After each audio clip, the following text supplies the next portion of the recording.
SEP Fanfic Readings presents Accidental Proposal by CJRed.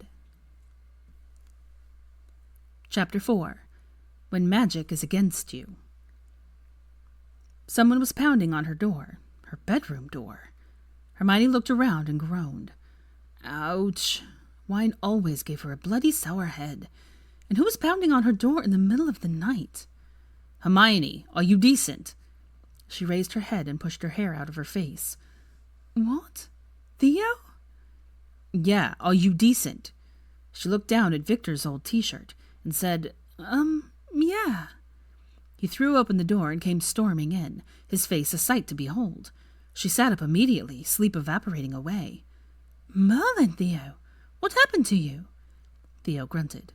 Haven't slept. Come on out here, we have to talk to you. Hermione threw off her covers and stood up. We? Theo just nodded and stormed out, without so much as a glance in her direction. Hermione followed quickly and then let out an unintentional shout as she saw that Draco Malfoy was standing in her living room with a black eye and blood on his shirt. What on earth happened to you? She said, rushing over to poke at his face. Draco grunted and slapped her hands away. Your brother happened. Hermione turned on Theo.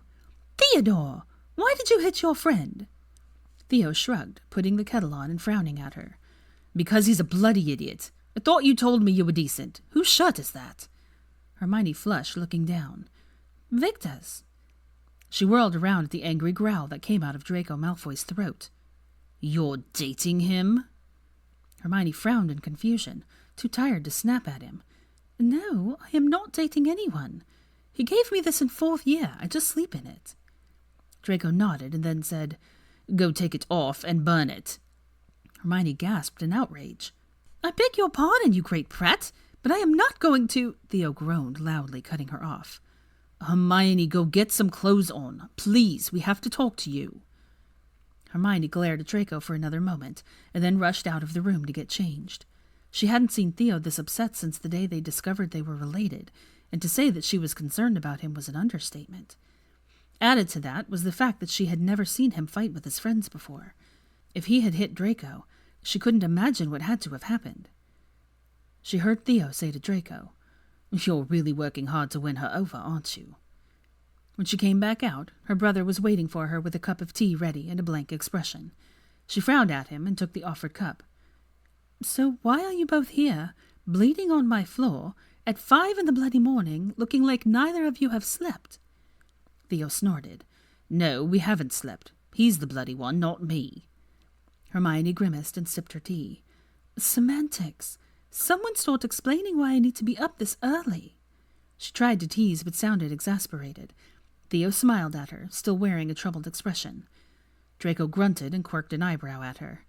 Not a morning person, are you? Hermione rolled her eyes. Not after a night of too much wine. When I should get to sleep in, no. Theo chuckled and then turned around, walking over to punch a wall. The switch from laughter to violence was so swift Hermione jumped.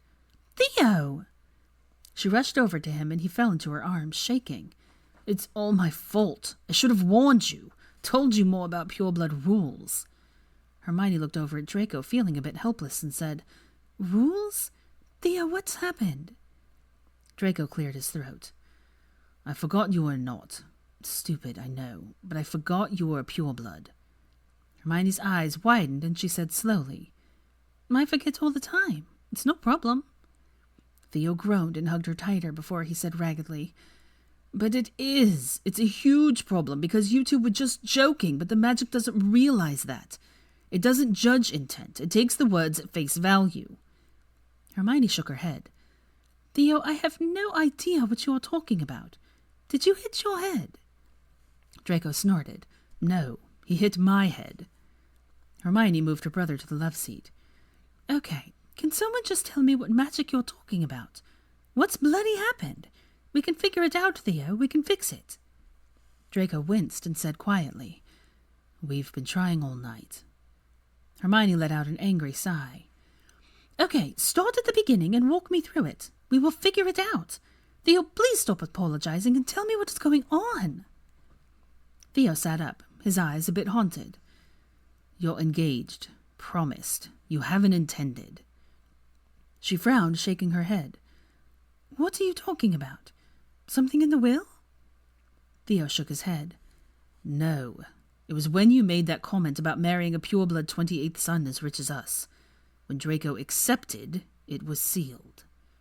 Hermione gazed at him for a long time before she turned to Draco Malfoy. Has he had too much to drink? Theo grunted in annoyance, and Draco smiled at her, although it didn't reach his eyes.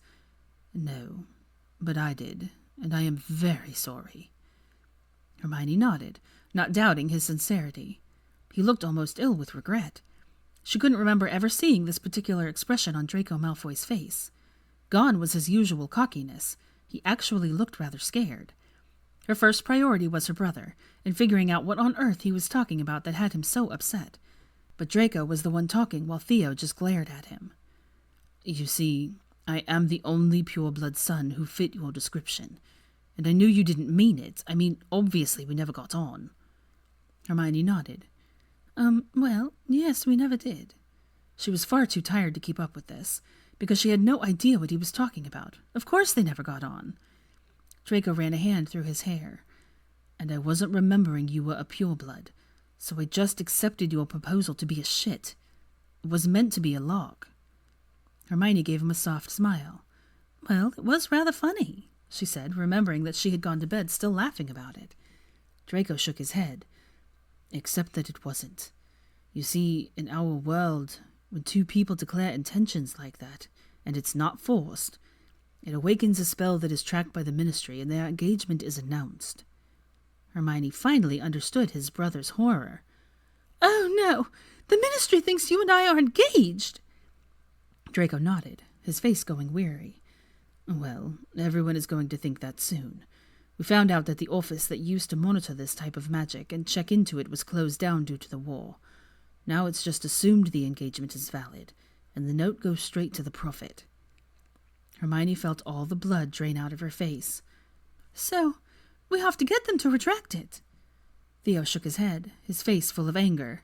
Not that simple, sis. You and Draco are linked now, by magic. To break that link is a huge deal. Hermione looked over at Draco in confusion. But he was joking. Surely that is enough to break whatever link formed. Draco shook his head, looking miserable. No, actually it's not. You have to prove that I have abandoned or abused you before they will break the link. Or you have to bring forward a replacement suitor who has to make restitution to me. Hermione frowned. That is so archaic. Why can't we just say that we've changed our minds?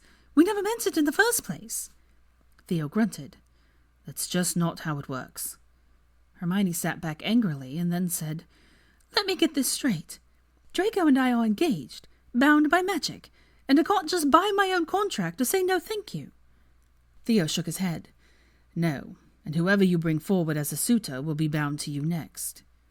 Hermione gasped in outrage. What the bloody hell, Theo? He looked sick again. I know, I'm so sorry. I should have warned you. Hermione waved him off. I wouldn't have taken you seriously. This seems too unbelievable. I have never heard of this. Are you too sure this is really a thing? Maybe it's just a misunderstanding.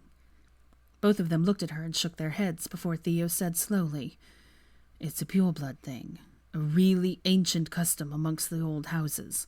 You wouldn't have read about it because it's just something we all know. If you had not been a Knot, it would never have applied to you. Only the blood of the families involved in this magic make it work. Hermione frowned as she tried to work through what Theo was telling her.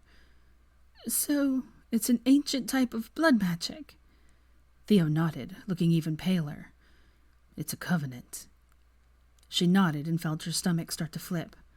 Oh no, she knew about ancient covenants. That was serious magic. But Theo, most everyone in the wizarding world is related somehow, so it would apply to... Theo nodded. Anyone with the original blood in their heritage. But we are all taught about this. We all know. Hermione leaned back, feeling sick and wrapping her arms around herself. But muggle-born witches and wizards do not. Draco said very quietly and shamefully. Well, it would never apply to them. Hermione looked up now, and she wanted to snarl at him, but Theo's moan of distress had her swallowing down her anger. She moved to hold his hands, which were clenched in anger, as she tried to think. "So what do we do?" Draco said softly, "My father is no longer the head of my house. It was part of a sentencing after the war. So, Theo and I will have to work out the contract." Hermione sat up. "Now hold on. You are not actually going to go through with this." She looked between the two of them incensed. Theo sighed. "We have no choice. Until you find another, and you two are bound, Draco and I have to negotiate contract." Hermione pointed at Draco. "Can't he just find another witch?" Draco paled and shook his head. "No, I can't. It's a protection for the witch. A wizard cannot break this covenant. Ever." Hermione threw up her hands in disgust. "This is so stupid!" Theo nodded. "I know." She fell back on the couch and crossed her arms, glaring at Draco. "You are a total and complete wanker!" He gave her a small smirk and then frowned. "I am also your fiancé, so what's the name-calling in public?" Hermione started rubbing at her pounding head. This was honestly too much to take at 5 a.m. She was sure there was something else she was missing. She needed the library. "I am never drinking wine again." Theo chuckled and hugged her. "Don't fret, Hermione. Draco has agreed to let you back out of it when you find the right guy." Hermione looked up to see that Draco still looked sick, and now, instead of feeling sorry for him, she found herself glad that he was so uncomfortable. Stupid ferret. He deserved it. "You did?" Draco shrugged, still looking angry. "Not really, but I am not going to force you to marry me, nor will I beat you or abandon you." Hermione nodded. "So, based on what we understand, that leaves me picking someone else." Draco nodded. "But even that is not a total guarantee that this magic will break. We talked to Theo's uncle, who is on the Wizengamot. He said it takes a deep love to break the bond." Hermione snorted. "So I have to fall very deeply in love with someone else?" Draco looked uncomfortable, but nodded. "Yes." Hermione looked over at Theo, who was back to looking like he wanted to commit violence. "Theo, I don't even like anyone." Theo looked at her, and she saw a small smile play on his lips. "Well, you better try. The longer you are bound to Draco, the more you will like him." Hermione looked at Draco in shock. "Wait, really?" Draco shrugged. "We are not honestly sure, but it stands to reason that the magic will do something to us the longer it's working. We highly doubt it will do nothing." Hermione frowned as she considered this. She knew that she should be furious right now, but she was too intrigued and certain that there had to be a way out of it, so she defaulted to curiosity and asked questions. "So when you marry, will the magic of the covenant go away?" Theo shook his head. "No, because of how you were engaged. Making the declaration means you two will be bonded by magic for life after you marry. It's a pretty deep connection. Not many couples do it anymore." Hermione looked at the two men in confusion. "But how do they avoid it? Wouldn't the bond just happen when someone proposed?" Draco looked away from her, his face dark. "There are loopholes and also a counterspells that you can say to avoid this." Hermione shook her head as she considered that little gem of information. "Bloody hell." Draco nodded. "That's one way of putting it, yes." They sat for a long time, all of them lost in their thoughts. Finally, Hermione stood up and said slowly, "Let's look at the positives here, Theo. You were really worried that someone at school would trick me into something like this. I remember you said you were going to have a long talk with me before school. I assume this is why." Theo nodded, rubbing a hand down his face. "Yeah, Slytherins wouldn't pull shit, not with me there, but the rest of the purebloods wouldn't not try to woo or trick you." Hermione flinched and her face went dark. "And now they can't, right? Draco's claim will stop them." Draco looked up and his face was a picture of fury. "Not if they know what is fucking good for them." Hermione rolled her eyes and said to Theo, "See? Problem solved. One less thing for you to fret about at school. We will have time to figure this out, and until then I am protected, right?" Theo was nodding slowly, looking rather shocked that she was taking this so well. Hermione didn't tell him that she was so calm, because she honestly felt that this was just a misunderstanding of some kind. How could magic not judge intent? That seemed impossible. This had to be a boogeyman tale that pureblood parents told their children. She turned back to Draco. Look, I am going to be really busy this year, Draco. I don't see me starting some grand love affair, unless it's with my table in the library while I will be studying. Draco's lips quirked. Cute, Granger. She shrugged. I did an internship last month with the ministry and enjoyed it. I want to get as many NEWTs as I can. Boys are not really on my radar.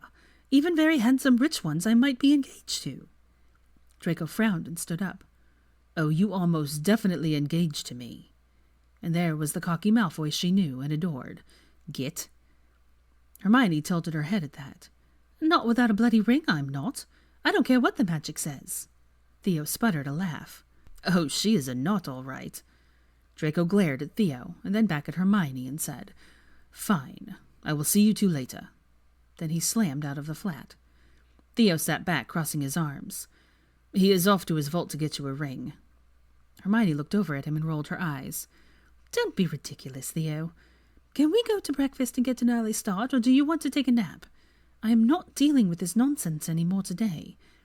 You and him can figure out how to deal with the backlash. As far as I'm concerned, this is your problem and not mine. I didn't know about the archaic rule, and you two did. Let me know if you need help, but hire someone and figure this out. A curse breaker, maybe? Theo snorted at that and frowned. Right. I'm sorry, sis. She waved at him. Fine. Buy me breakfast, then. Theo yawned but stood up. Let's get in and out early. Today is going to be nuts. Hermione grunted. Yeah, she was afraid of that.